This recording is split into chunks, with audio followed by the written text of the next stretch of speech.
Do you focus more on food or fitness when being plant-based? So I definitely focus a lot more time and energy on my food. Oh, Christmas tree. Oh, Christmas tree. The leaves are so unchanging. Not only green when summer's here. Hey guys, welcome back to my channel. It is Stella the Light, and today I'm going to be going over winter sports, winter fitness, how to stay active in the winter.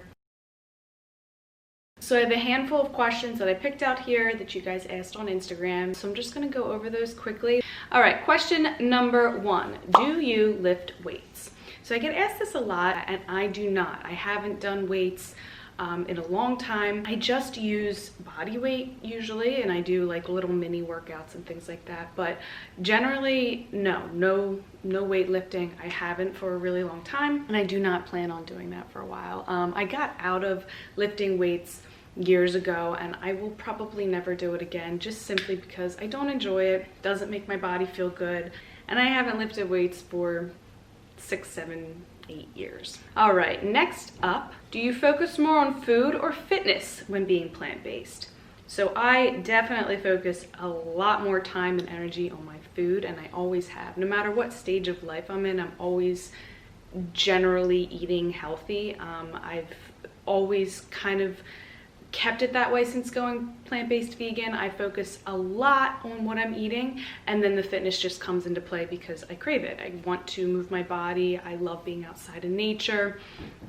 So that part of it is a lot less, and you spend a lot less time on it. I mean, I spend maybe 20 minutes a day, 20, 30 minutes a day on fitness, and some days none at all. So again, intuitive fitness and plant-based eating are the two things I think that mold my general health and well-being the most. And I would say that I focus a whole lot more on food than fitness.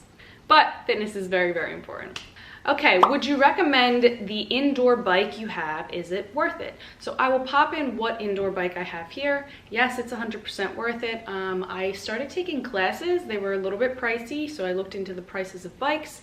And with COVID happening, I was like, it was like a 60 or 75% off sale on this bike, and I was like, I'm gonna get this bike, because it was, in comparison, I would be paying for, you know, a month's worth of classes in person. Now, I'm not saying classes aren't a bad thing. They're great, they're amazing, actually, totally different than riding a bike at home by yourself, but for the price and for the time, I just was like, hey, this is a good investment. I'm so glad that I got it. Do I use it every day? No. Is it there for me to use every day if I want? Yes. And it is a great, amazing workout. So I definitely do recommend getting a bike if you're interested in it and if you think you'll use it. Now, not everyone really loves it, so make sure you try out riding an indoor bike first and make sure that you actually like it. And, you know, weigh out, will I use this or will it just be another, you know, a waste of money, basically. And you can also find used ones. You can find a lot of used ones. Look on Facebook Marketplace. You will find hundreds and hundreds of used bikes that people do not use that are in great shape. I would go that route if you can. But I just happened to find this one on a big sale. I was over in South Africa, and I was like, I'm gonna order it, have it delivered here in the States, and it just worked out for me. For this video, I'm collaborating with JACFIT and their JBIKE interactive unit. JBIKE is a little Bluetooth unit that hooks up to your spin bike and puts you directly into an interactive competition with people all around the world. It tracks how fast you're going, your pace, how far you've biked, and so much more. I'm not the best at self-motivating myself on the bike, so having this as a push to go harder leaves me dripping in sweat by the end of my workout and feeling like I've actually accomplished something. With the seriously cold weather plus COVID being around, it has been so hard to find the motivation to get a good sweat in. Riding with JACFIT has kept me in line and accountable. Not to mention, riding a bike is so easy on your joints with all the benefits of hard cardio, a core workout, and insane results in toning your legs and especially your glutes. JBIKE links up to your Bluetooth as easily as a pair of wireless headphones would, and the app is so easy to use. You also choose the terrain and scenery you'd like and start playing folks from all over the world. You get to make your own personal profile, username, and choose your outfit. It makes riding any stationary bike a more interactive and challenging workout and puts more meaning and push behind my rides.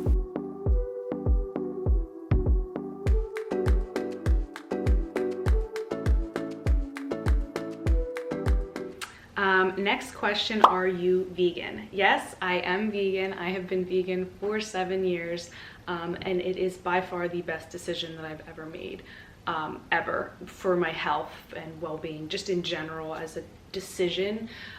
It has really just brought me such peace in my body and my mind, and my lifestyle choices and my finances and just generally everything. I'm a plant-based vegan. I love it, and it is just genuinely the best decision I've ever made. If you're interested in going plant-based, I run a plant-based coaching program. There's a 30-day and a 7-day. Normally 95% of people do the 30-day just because it's way more in depth. You can email me, we can talk, see if plant-based will fit you, or if you know, veering towards plant-based. I am not one to push that you have to be 100% vegan.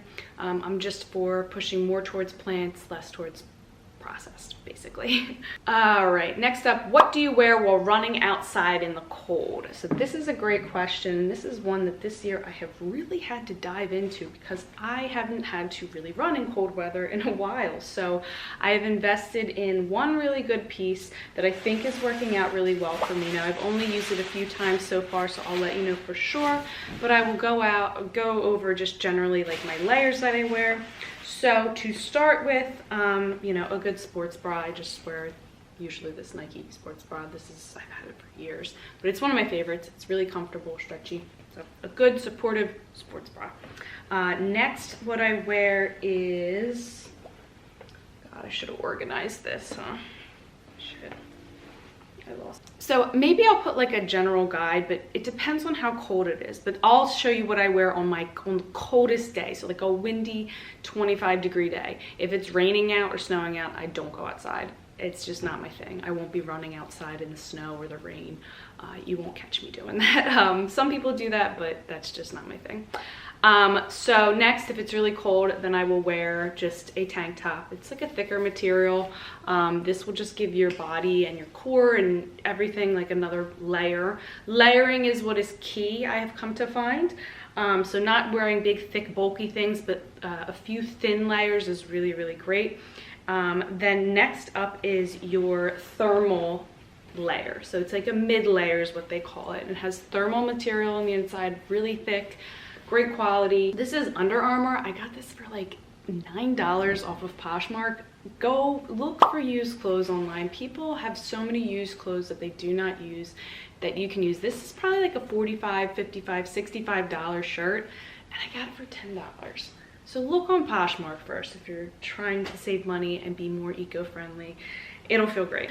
You're gonna put this on. It's a gaiter. This is a very thick gaiter. They make thinner ones. I think it's just a preference thing, but this is good because it will suction in all of that heat, as well as you're able to tuck it over your mouth. You can even pull it up past your chin. Just really tucks everything in, and I usually like to tuck it under my shirt or my jacket, so it's just like a cocoon.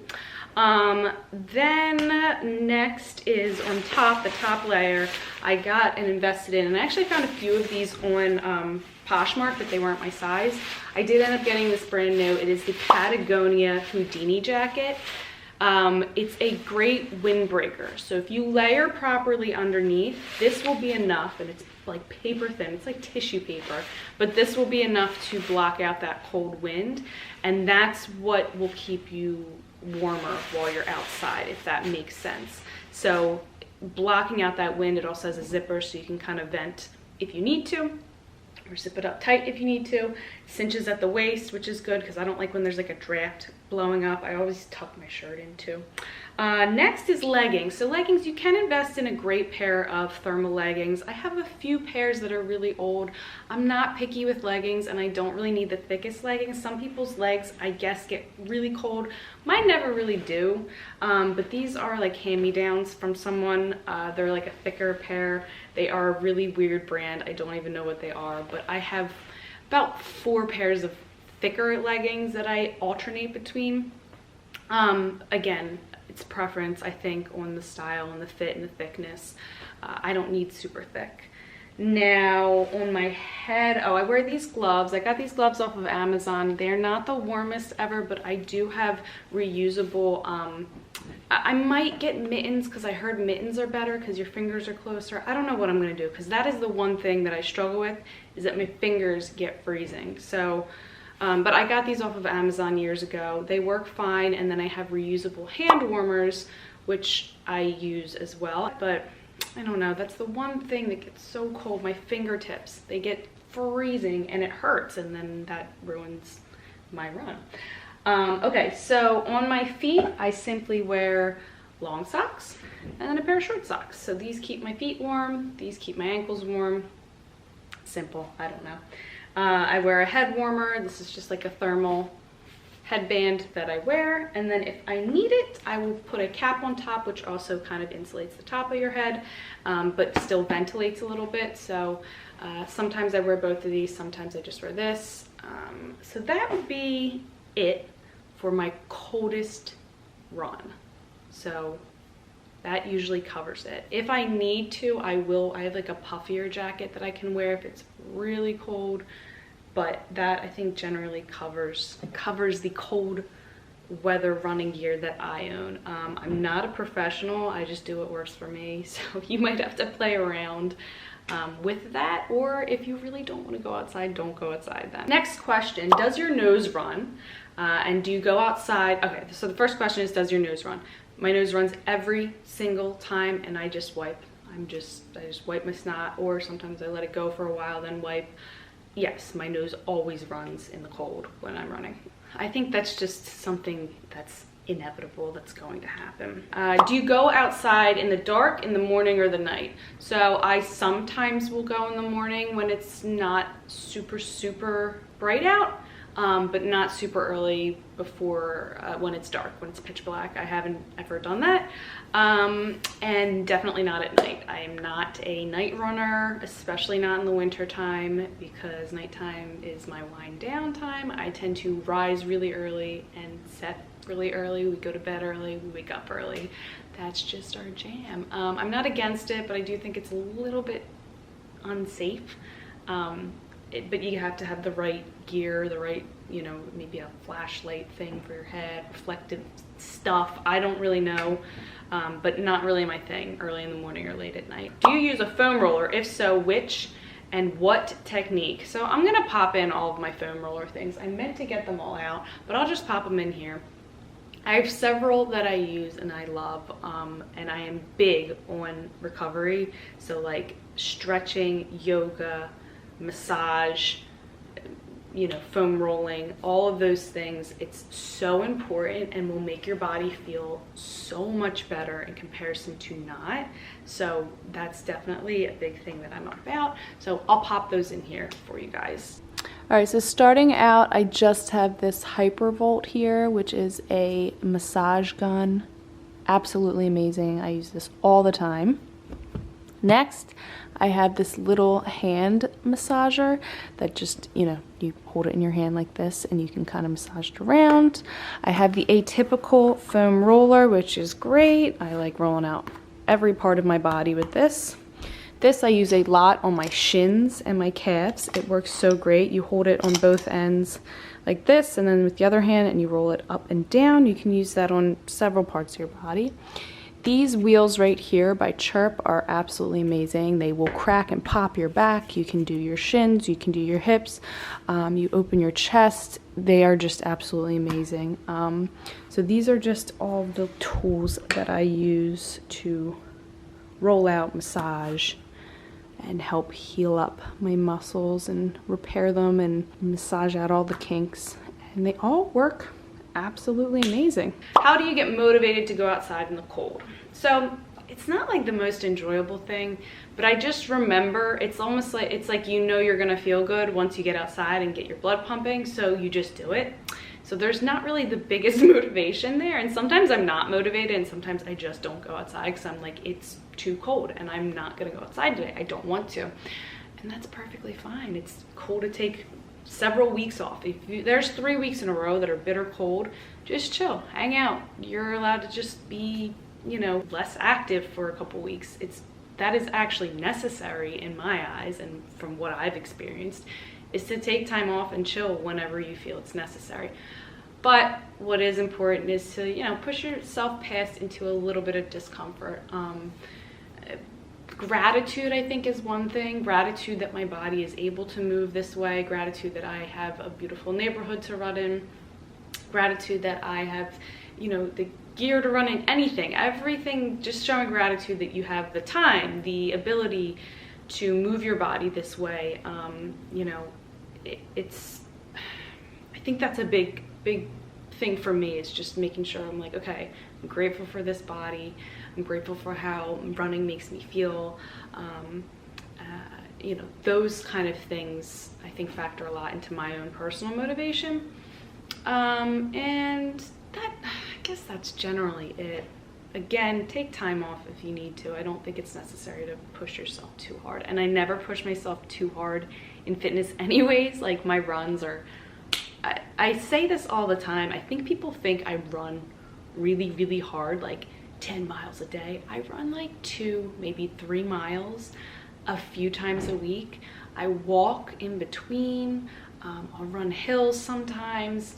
I'm very gentle with any fitness that I've ever done over the past 7 years, just because I had such a bad experience with overdoing it with cardio and lifting and dieting and things like that. So I never take extremes with that. Intuition is it for me. Like, I follow my intuition, and my intuition always tells me sustainable, long-term, calm and loving fitness is the way to go. Like, I will never force myself to run X amount of miles. I know running is so hard on your joints, so running that hard wouldn't even be good for my body anyways, and I don't think it's good for anybody's body. But again, personal choice, I guess.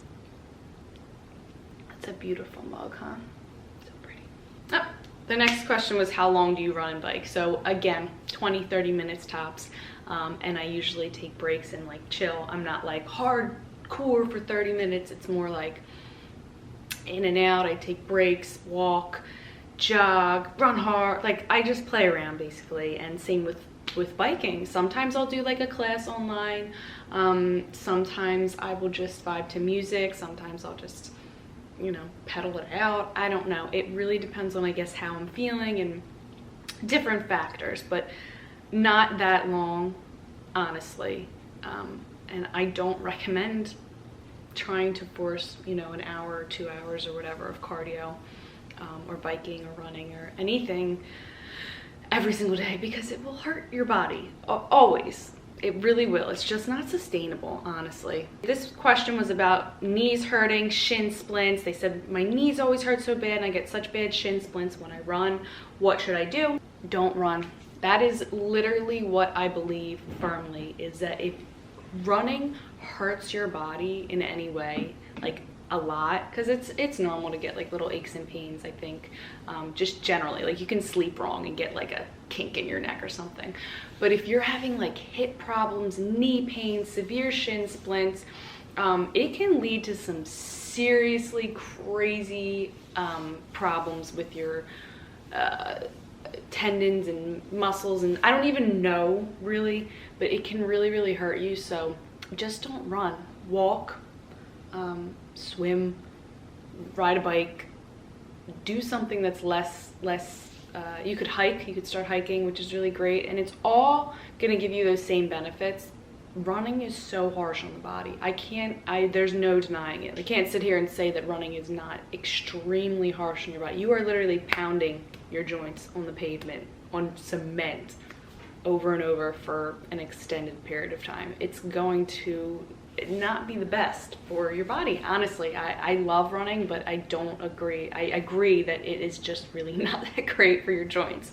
That being said, you can take care of yourself, you can take it gentle. I have found that it's sustainable because I rest, I heal, I take breaks, I do those things. So to each his own, but if your body's hurting that bad, stop running. You do not need to run. And there's hundreds of other things that you can do. All right, guys, I think I'm going to end the video there. If you have any other questions on winter fitness or getting motivated or anything plant-based related or just really anything in general, if you have any questions at all, please leave them down in the comments below, or you can email me by clicking the contact me button on my website, StellaTheLight.com. If you're interested in going plant-based, you can also email me there and tell me your story and why you want to go plant-based, and I will get you started. Don't forget to give this video a thumbs up if you liked it, and please subscribe to my channel. And I think that's about it. It's Christmas right now. I'll show you my Christmas tree, and Merry Christmas if you celebrate it. Here, I'll show you it right now. So this is my Christmas tree. Oh my god, it won't focus. Why won't it focus? Oh, Christmas tree. Oh, Christmas tree. The leaves are so